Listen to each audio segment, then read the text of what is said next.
সুপ্রিয় শিক্ষার্থী, ঢাকা কলেজ কর্তৃক আয়োজিত অনলাইন ক্লাসে তোমাদেরকে আমি স্বাগত জানাচ্ছি। আমি শান্তনু হাসান, প্রভাষক, ব্যবস্থাপনা বিভাগ, ঢাকা কলেজ, ঢাকা। আজকে আমি অনার্স তৃতীয় বর্ষের অরিজিন অ্যান্ড ট্যাক্সেশন বিষয়ের উপরে ক্লাস নিব। তোমাদেরকে অলরেডি আমি এই গৃহ সম্পত্তি খাতে আয়, মোট আয় কিভাবে নির্ণয় করতে হয়, করযোগ্য আয়, সেটার উপর আমি অলরেডি 2টা ক্লাস নিয়েছি। আজকে আমি এটার উপরে লাস্ট একটা ক্লাস নিব এবং আমি আজকের ক্লাসটাতে মূলত 2টি অঙ্ক করাবো তোমাদেরকে, যে গৃহ সম্পত্তি খাতে কিভাবে আয় নির্ণয় করতে হয়। তো আমরা গত 2টি ক্লাসে মোটামুটি আলোচনা করেছি হচ্ছে এখানে গৃহ সম্পত্তি খাতে কিভাবে আয় নির্ণয় করতে হয়। গত ক্লাসে আমরা আলোচনা করেছি আসলে মূলত হচ্ছে যদি গৃহ সম্পত্তি খাতে ভাড়া থেকে যে আয় হয়, এটা যদি আমি কোনো আবাসিক খাতে ভাড়া দেই, তাহলে সেই খাতে যে আয় হয় সেটা থেকে কিভাবে মোট আয় নির্ণয় করতে হয় সেটা নিয়ে আমরা গত ক্লাসে জেনেছি। তো আজকে আমরা আলোচনা করব হচ্ছে যে গৃহ সম্পত্তি খাতে আয় নির্ণয় করতে গেলে যদি আমি এটা কোনো প্রতিষ্ঠানের কাছে ভাড়া দেই, সরকারি বা বেসরকারি কোনো প্রতিষ্ঠানের কাছে ভাড়া দিই, আমরা গত ক্লাসে বলেছি যে যদি কোনো প্রতিষ্ঠানের কাছে ভাড়া দিই তাহলে প্রতিষ্ঠান উৎসে কর কেটে আমাকে ভাড়াটা দেয়। তো সেই ক্ষেত্রে যদি কোনো প্রতিষ্ঠানের কাছে আমি আমার গৃহ সম্পত্তিটি ভাড়া দিই, তাহলে সেইখান থেকে যদি আমার আয় হয়, সেই ক্ষেত্রে আমার এখানে মোট করযোগ্য আয় কিভাবে নির্ণয় করতে হবে। তো আমরা আসল কথা না বাড়িয়ে আমাদের আজকের যে প্রথম অঙ্কটা আছে তোমাদের স্ক্রিনে দেওয়া আছে, দেখো আমরা প্রথম অঙ্কটা নিয়ে আলোচনা শুরু করি। তো প্রথম অঙ্কটাতে এখানে বলা আছে, দেখো যে জনাব নিজামুদ্দিন, উত্তরায় নিজামুদ্দিনের একটি বাড়ি আছে। বাড়িটির অর্ধেক তিনি একটি বেসরকারি কলেজের কাছে ভাড়া দিয়েছেন মাসিক 50,000 টাকা মূল্যে, এবং অবশিষ্ট অংশ একটি নামকরা প্রাইভেট বিশ্ববিদ্যালয়কে তিনি ভাড়া দিয়েছেন মাসিক 30,000 টাকা মূল্যে, এবং দুই প্রতিষ্ঠানই ভাড়ার উপর উৎসে কর কেটে রাখেন, এই কথাটা এখানে বলা আছে। এবং বাড়ির পৌর মূল্য নির্ধারিত হয়েছে 70,000 টাকা। এই যে নিজাম চৌধুরীর যে বাড়িটি, সেটির পৌর মূল্য এখানে নির্ধারিত হয়েছে, এবং তিনি বাড়ির জন্য নিম্নলিখিত খরচ সমূহ করেছেন, এখানে উল্লেখ আছে। দেখো যে সব খরচগুলো এখানে বলা আছে, যেমন এখানে প্রথমে বলা আছে উনি মেরামত খরচ করেছেন হচ্ছে 40,000 টাকা, আদায় খরচ 12,000 টাকা করেছেন, দারোয়ানের বেতন দিয়েছেন উনি 70,000 টাকা, এবং ঋণের সুদ দিয়েছেন 20,000 টাকা, এবং ভূমি উন্নয়ন কর দিয়েছেন 5,000 টাকা, এবং এখানে এইসব খরচগুলোই উনি করেছেন। এবং এখানে বলা আছে 2017 থেকে 18 কর বর্ষে জনাব নিজামুদ্দিনের গৃহ সম্পত্তি খাতে আমার আয় নির্ণয় করতে হবে। তো এই হচ্ছে আমার প্রথম অঙ্ক। তো আমরা মোটামুটি আজকে 2টা অঙ্ক করার চেষ্টা করব। এই প্রথম অঙ্কটা আমরা সলভ করে ফেলি খুব দ্রুতই, এই অঙ্কের সলিউশনে চলে যাই। তো আমরা যদি অঙ্কটার সলিউশনে যাই, তো অঙ্কের সলিউশনে এখানে আমাদের প্রথমেই করতে হবে কি, আমরা নিজামুদ্দিন সাহেব যেহেতু উনার বাড়িটাকে 2টা প্রতিষ্ঠানের কাছে ভাড়া দিয়েছেন এবং 2টা প্রতিষ্ঠানে উৎসে কর কেটেছেন, এবং উনি পুরো বাড়ির জন্যই যেহেতু উনি নিম্নলিখিত খরচগুলো করেছেন, সেই ক্ষেত্রে আমাদের মাথায় রাখা লাগবে এখানে 2টা অংশে ভাগ করে আমরা এখানে বাড়ির ভাড়া খাতে আয় এবং এটা থেকে যে অনুমোদনযোগ্য ব্যয় বাদ যাবে, সেগুলো আমরা এখানে ওইভাবেই আমরা এখান থেকে বাদ দিব অর্ধেক করে। তো এখানে প্রথম যেটা আছে যে আমরা যদি নিজামুদ্দিন সাহেবের অঙ্কে দেখি, নিজামুদ্দিন সাহেবের এখানে যে সমস্যাটা দেওয়া আছে, এখানে যদি দেখি যে উনি বাড়িটি প্রথমে ভাড়া দিয়েছেন হচ্ছে একটি কলেজের কাছে, বেসরকারি কলেজের কাছে, যেটা বার্ষিক ভাড়া হচ্ছে 30,000 টাকা করে। উনি এখানে কলেজের কাছে এটা ভাড়া দিয়েছেন। তো এখানে 30,000 টাকা করে যদি উনি কলেজের কাছে এটা ভাড়া দেন, 30,000 টাকা করে ভাড়া দিলে 30 গুণন 12, তো 3 12 36, এখানে 3,60,000 টাকা এখানে কলেজের কাছে উনি বাড়িটি আসলে ভাড়া দিয়েছেন। তো আমরা এখানে এই বাড়ি ভাড়া গৃহ সম্পত্তি খাতে আয় যেটা আছে, আমরা এখানে 3 12 36, 3,60,000 টাকা কলেজের কাছে ভাড়া দেওয়া আছে বলে আমরা এখানে লিখে দিলাম। তারপরে এখানে তো বাড়িটি আসলে এখানে বলা আছে যে এই উভয় প্রতিষ্ঠানই উৎসে কর কেটে রেখেছেন। তো আমরা জানি যে 2015 সালের অর্থায়ন এবং এখানে আয়কর অধ্যাদেশ 1984 সালেও বলা আছে যে 2005 সালের পর থেকে যেসব এখানে আমরা ইনকাম দেখি, তো সাধারণত এখানে দেখা যায় যে উৎসে কর যদি কোনো প্রতিষ্ঠানের কাছে দেওয়া থাকে, তাহলে তারা 5% হারে এই উৎসে কর আগে থেকে কেটে রাখে। তো এখানে নিজামুদ্দিনের ক্ষেত্রেও এইখানে যে 3,60,000 টাকা ভাড়াটা আছে, এটা আসলে উৎসে কর কাটার পরে এখানে এই 3,60,000 টাকা উনি পান। তার মানে এখানে 5% উৎসে কর যে ভাড়াটা, এটা কিন্তু এখানে নাই। তো সেই কারণে আমরা যখন ভাড়া বের করতে যাব, তো এই ভাড়ার সাথে আমার এখানে উৎসে কর যেটা আসে নাই, সেই ভাড়াটা এখানে যোগ করবো। মোট কথা হচ্ছে যে এই 3,60,000 টাকা হচ্ছে নিজামুদ্দিন সাহেবের বাড়ি ভাড়া খাতে যে আয় এটার 95%, আর 5% এখানে উৎসে কর কেটে রাখা হয়েছে। তো সেই কারণে আমরা এখন 5% যে উৎসে কর কেটে রাখা হয়েছে সেটা কত টাকা সেটা এখন বের করে উনার এই ভাড়ার সাথে যোগ করে দিলে আমাদের প্রকৃত ভাড়াটা বের হবে। তো এখানে উনি যেহেতু 3,60,000 টাকা ওনার ভাড়া এখানে, তো এটার সাথে আমরা যদি 5% ধরি, এখানে 5% হলে এটা আমরা ভাড়া এখানে নির্ণয় করার সূত্র হচ্ছে আমরা এখানে, ঠিক আছে। তো এটা হচ্ছে ভাড়া নির্ণয় করার সূত্র, ঠিক আছে। আমরা গত ক্লাসেও জেনেছি যে মূল্যাঙ্কিত করার সূত্রটা হচ্ছে এটাই। তো আমরা এখানে নিট যেটা ভাড়া আছে বা নিট যেটা আমরা বলি হচ্ছে কর গুণন আমার এখানে কর হার ডিভাইডেড বাই 100 মাইনাস কর হার, এটা হচ্ছে মূল্যাঙ্কিত করার সূত্র। তো আমরা এখান থেকে যে এখানে আয়করটা 5% হারে কত আসছে এটা আমরা বের করে ফেলতে পারি। তো এখানে হচ্ছে 95 আর এখানে হচ্ছে 5। তো আমরা যদি এটা ক্যালকুলেটর একটু ইউজ করি, তো আমরা যদি এখানে ক্যালকুলেটর ইউজ করি আসে হচ্ছে এখানে 18,947 টাকা।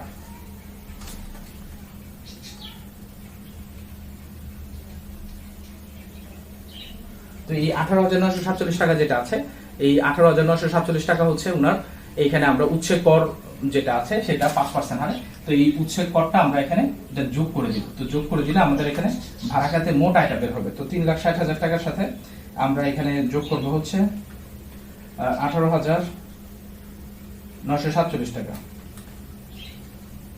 তাহলে এখানে আসতেছে হচ্ছে 3,78,947। এটা হচ্ছে প্রকৃত ভাড়া, উনি আসলে এটা প্রকৃত ভাড়া খাতে পেয়েছেন। এরপর হচ্ছে এটার বাড়িটির পৌরমূল্যের কথা বলা আছে, যে এই যে বাড়িটি এটার পৌরমূল্য হচ্ছে ধরা হয়েছে হচ্ছে 7 লাখ টাকা। এই পুরা বাড়িটার পৌরমূল্য দেওয়া আছে 7 লাখ টাকা। তো আমরা এখানে যেহেতু পুরা বাড়িটা দুইটা ভাগে ভাগ করে উনি দুইটা প্রতিষ্ঠানের কাছে ভাড়া দিয়েছেন, তো এখানে যেহেতু এইখানে পৌরমূল্য দেওয়া আছে 7 লাখ টাকা, তো 7 লাখ টাকার এখানে অর্ধেক, 7 লাখ টাকার অর্ধেক হচ্ছে 3,50,000 টাকা।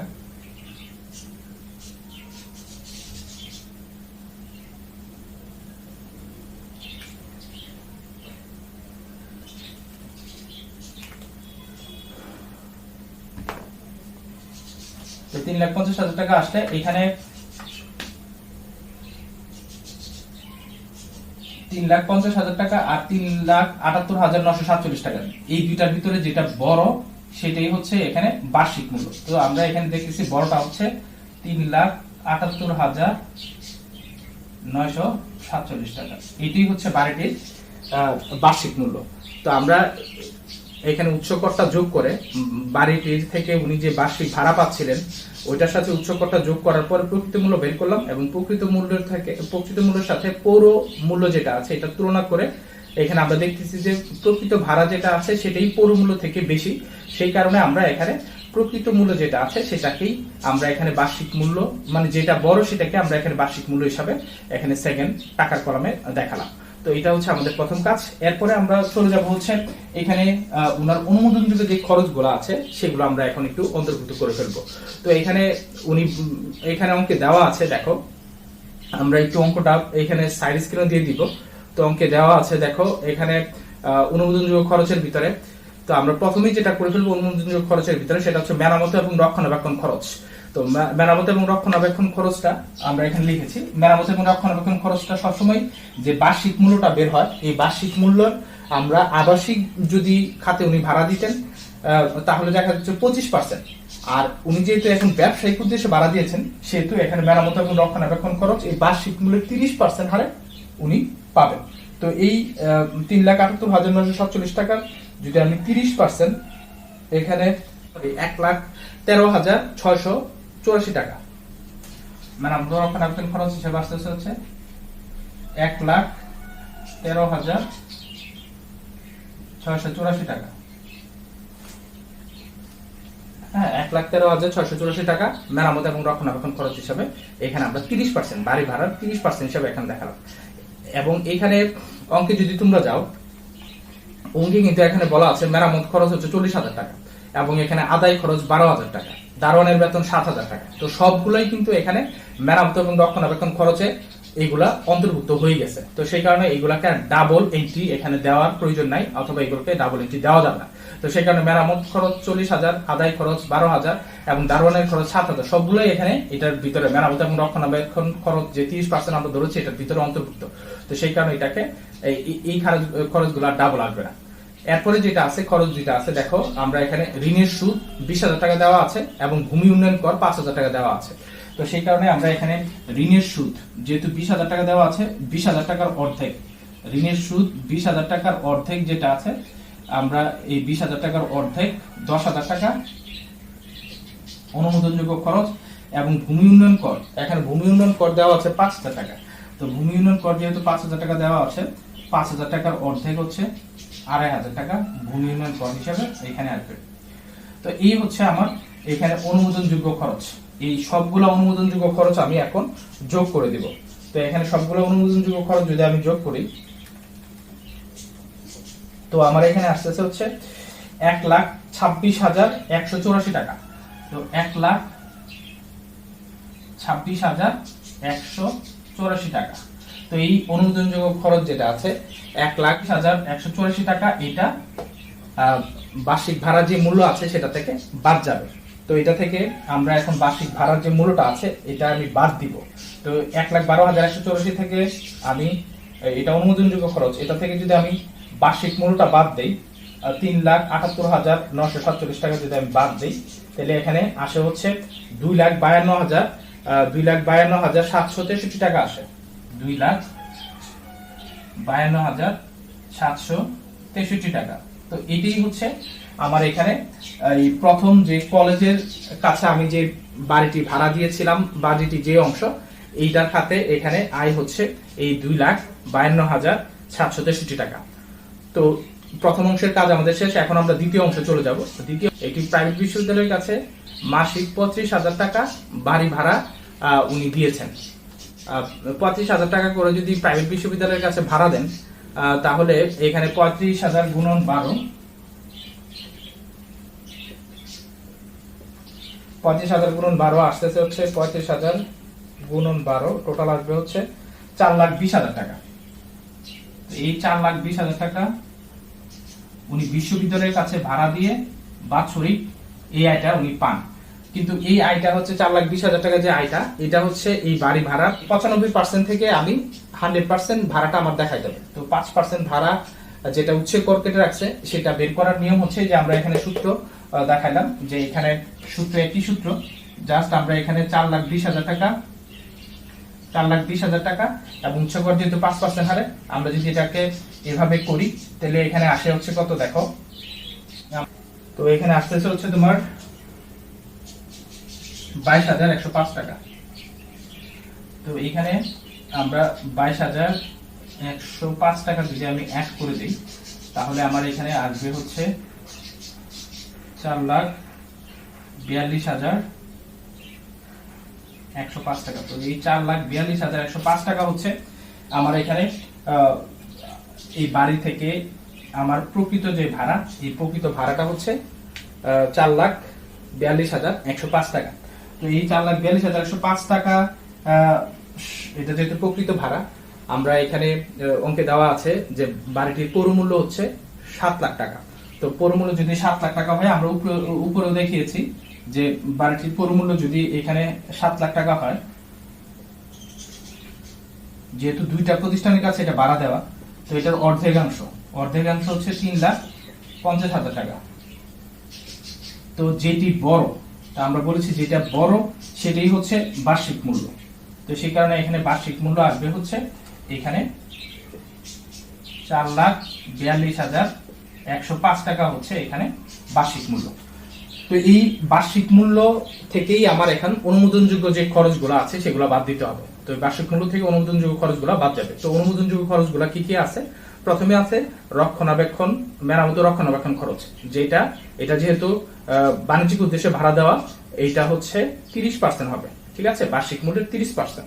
তো আমাদের যে বার্ষিক মূল্যটা আছে এই 4,42,105 টাকা, 4,42,105 টাকা আমরা এখন 30% করব।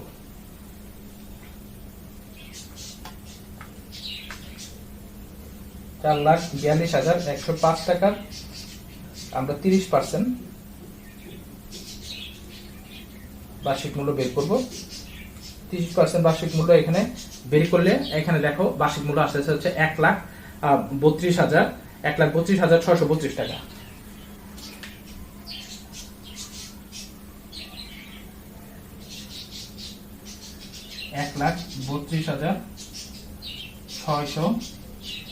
টাকা 1,32,632 টাকা। তো এই 1,32,632 টাকা হচ্ছে এটার বার্ষিক মূল্য। আর সরি, এটার অনুমোদনযোগ্য ব্যয় 30% হারে এই বার্ষিক মূল্য। এরপর হচ্ছে আমরা এখানে ঋণের সুদ বলা আছে যে উনি ঋণ নিয়েছেন হচ্ছে 20,000 টাকা। তো 20,000 টাকার অর্ধেক আমরা এখানে দেখিয়েছি 10,000, আর এখানে অর্ধেক আসবে 10,000। আবার এখানে বলা হয়েছে যে উনি এখানে ভূমি উন্নয়ন কর দিয়েছেন 5,000, অর্ধেক হচ্ছে এখানে 2,500 আমরা এখানে দেখেছি, আর অর্ধেক 2,500 এইখানে আসবে। তো এই হচ্ছে ভূমি উন্নয়ন কর। তো এই টোটাল হচ্ছে এই খরচটা, আমরা যদি টোটাল খরচটা যোগ করি এখানে 1,32,632 এর সাথে এই 12,500, তো আমার টোটাল আসতেছে 1,45,132 টাকা। 1,45,132 টাকা। তো এটা অনুমোদনযোগ্য খরচ হিসেবে এখান থেকে বাদ যাবে। তো অনুমোদনযোগ্য খরচ হিসেবে এটা যদি বাদ যায়, এখান থেকে অনুমোদনযোগ্য খরচ হিসেবে বাদ গেলে আমরা এটা থেকে বাদ দিব হচ্ছে এই বার্ষিক মূল্যটা বাদ যাবে। বার্ষিক মূল্য থেকে আমাদের এই অনুমোদনযোগ্য খরচটা বাদ যাবে। বার্ষিক মূল্য হচ্ছে 4,42,105 টাকা। এটা থেকে অনুমোদনযোগ্য খরচটা আমার এখানে 1,45,132 টাকা বাদ দিলে আসতেছে হচ্ছে 2,96,000 টাকা, 2,96,973 টাকা, 2,96,973 টাকা। এখানে এই প্রাইভেট বিশ্ববিদ্যালয় থেকে আমার প্রাপ্ত ভাড়া খাতে আয়টা এখানে আসলো। তো এই দুইটা আমি যদি যোগ করে দেই, তো আমার দুইটা এখন যোগ করে দিলে আমার এখানে ভাড়া খাতে যে আয় সেটা এখন বের হয়ে যাবে। তো এখানে 2,52,763 প্লাস এখানে যদি আমি 2,96,973 যোগ করি, তাহলে আসতেছে হচ্ছে এখানে 5,49,736 টাকা।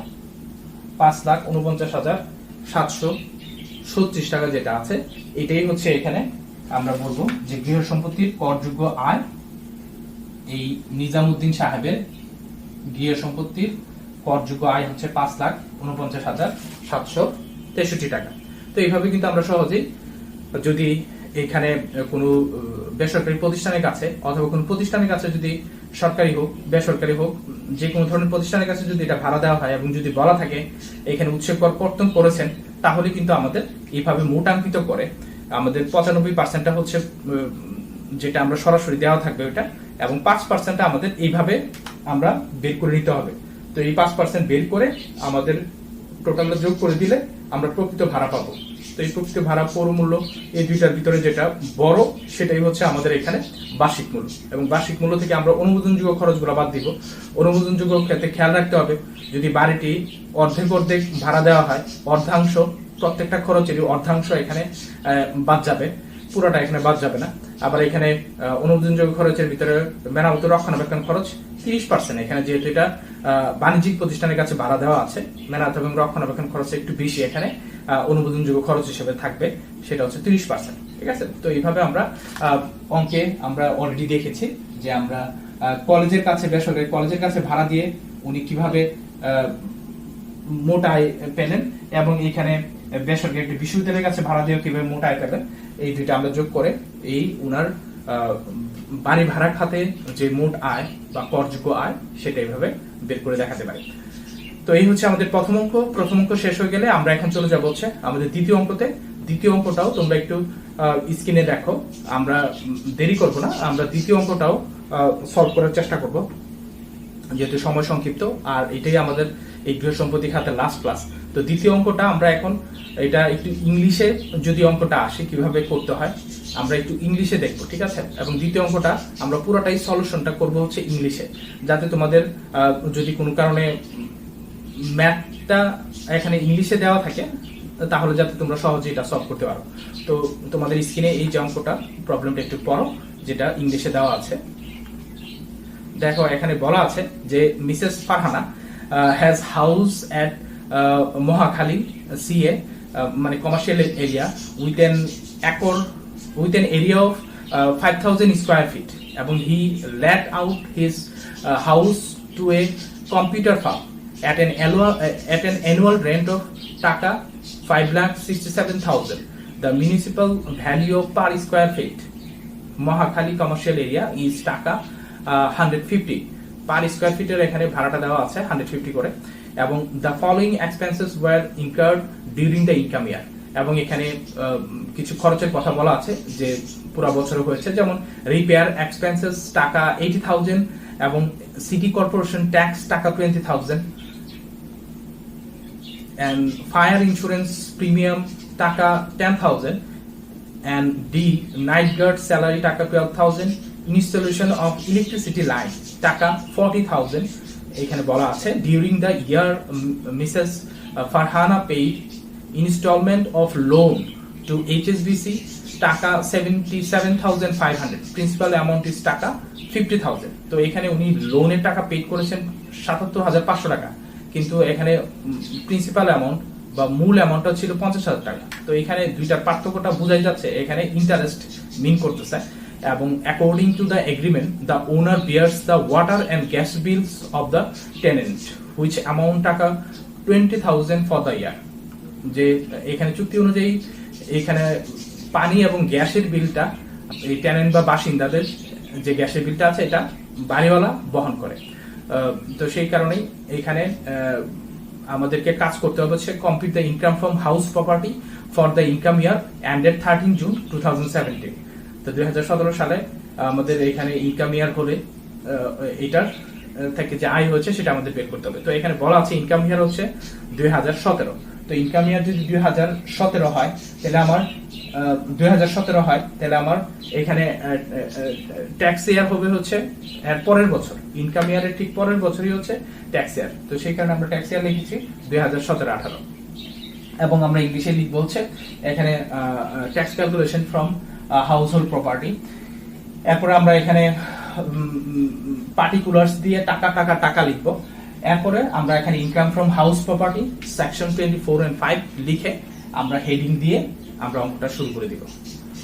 মিসেস ফারহানা উনি বাড়িটি ভাড়া দিয়েছেন, বলা আছে কম্পিউটার ফার্মের কাছে এট অ্যানুয়াল রেন্ট অফ টাকা 5,76,000। তো এখানে আমাদের রেন্টাল ভ্যালু হচ্ছে 5,76,000, এটা হচ্ছে রেন্টাল ভ্যালু বাড়িটার, যে বার্ষিক মূল্য হচ্ছে 5,76,000 টাকা। এবং এখানে বলা আছে যে tenant expenses paid by the owner, যে এখানে এই 5,76,000 পুরোটাই ওনার। আচ্ছা, এখানে এটা শুরু করার আগে যে এটাও কিন্তু একটা কম্পিউটার ফার্মের কাছে ভাড়া দেওয়া, কিন্তু এখানে যে কম্পিউটার ফার্মটা সোর্স ট্যাক্স কেটে রাখে এরকম কিন্তু কোনো কথা বলা নাই, যে computer firm deducted the source tax 5% at the rate of 5%, এরকম কিন্তু কোনো কথা আমাকে বলা নাই। তো সেই কারণে আমরা কিন্তু এখানে আমরা এটাকে মোটাঙ্কিত করছি না, বা এখানে সোর্স ট্যাক্সের কথা যেহেতু বলা নাই সেই কারণে আমরা এখানে 5% বের করে এটার সাথে যোগ করব না। তো এখানে আমরা সেকেন্ড পার্টে যেটা চলে যাচ্ছি, যে লেস আমরা এখানে যেহেতু water and gas bill provided by the owner, তো সেই কারণে আমরা এখানে tenant expense paid by the owner, যেহেতু এটা ইনকাম থেকে এটা বাদ যাওয়ার কথা, যেহেতু এটা উনি ভাড়াটিয়ার হয়ে পরিশোধ করে দেন, সেহেতু এখানে এই ভাড়াটিয়ার ভাড়া থেকে এটা বাদ যাবে। তো এখানে আমরা দেখো এখানে কত টাকা আছে, যে এখানে বলা আছে যে 20,000 টাকা উনি এখানে বাদ। তো এখানে 20,000 টাকা এখান থেকে আমরা এক্সপেন্স হিসেবে বাদ দিব। তারপর হচ্ছে আমরা যদি এখানে 20,000 টাকা বাদ দিয়ে দিই তাহলে এখানে আছে 5,56,000 টাকা। তো এখানে 5,56,000 টাকা হচ্ছে এখানে actual value of the house, এবং এখানে মিউনিসিপাল ভ্যালু বলা আছে। মিউনিসিপাল ভ্যালু কিন্তু বলা আছে যে এখানে বাড়িটা হচ্ছে 5,000 স্কোয়ার ফিটের। এখানে 5,000 স্কোয়ার ফিটের একটা বাড়ি, 5,000 স্কোয়ার ফিট, স্কোয়ার ফিট। তো বাড়িটা হচ্ছে 5,000 স্কোয়ার ফিট, এবং পার স্কোয়ার ফিট বলা আছে যে এটা যেহেতু মহাখালী কমার্শিয়াল এরিয়াতে 5 স্কয়ার ফিটের ভাড়া হচ্ছে, আর পার স্কয়ার ফিটের মিউনিসিপাল ভ্যালু হচ্ছে 150 টাকা করে। তো আমরা এখানে 5000 গুণন 150, তো 5000 গুণন 150 দিলে আমার বাড়িটির মিউনিসিপাল ভ্যালু যেটা আছে সেটা বের হয়ে যাবে। তো বাড়িটির মিউনিসিপাল ভ্যালু আসছে 7,50,000 টাকা, ঠিক আছে, 7,50,000 টাকা।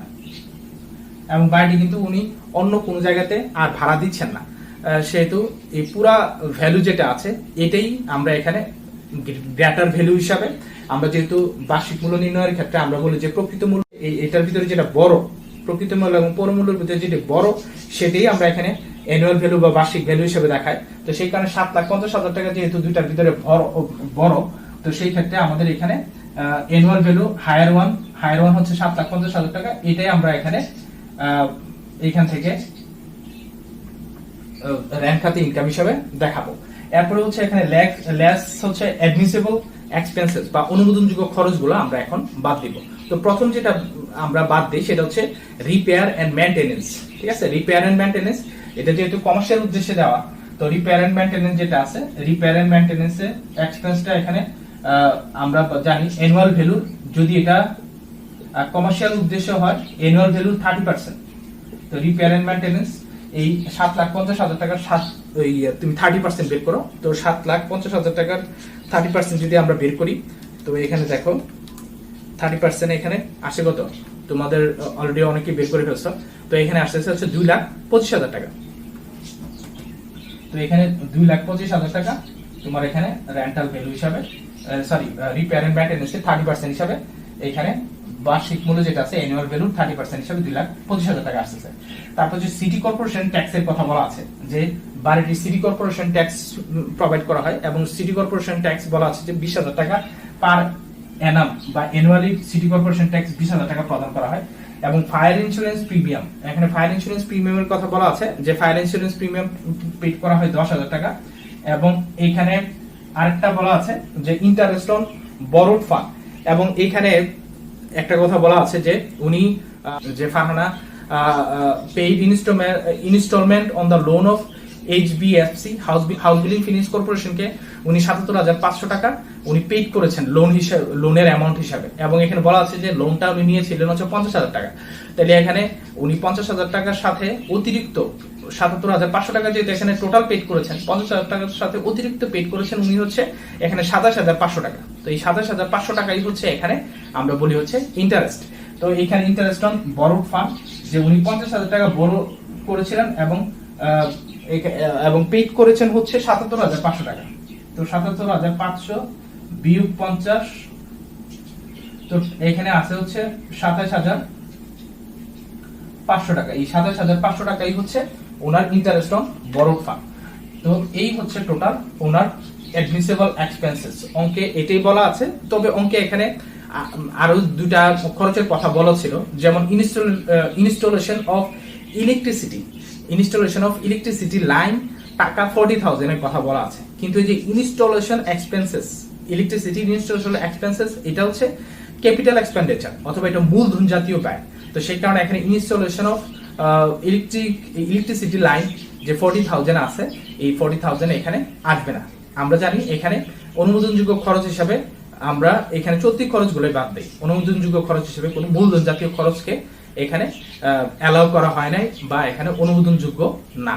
তো এই কারণে আমরা এখানে আর কোনো খরচ আমাদের এখানে নাই, এই খরচগুলোই আমরা যোগ করে দিলে এটা অ্যাডমিসিবল এক্সপেন্সেস হিসেবে 7,50,000 থেকে বাদ দিলে আমাদের এখানে এই করদাতা ফারহানার যে টোটাল ইনকামটা সেটা বের হয়ে আসবে। তো আমরা আসলে এটা যোগ করি,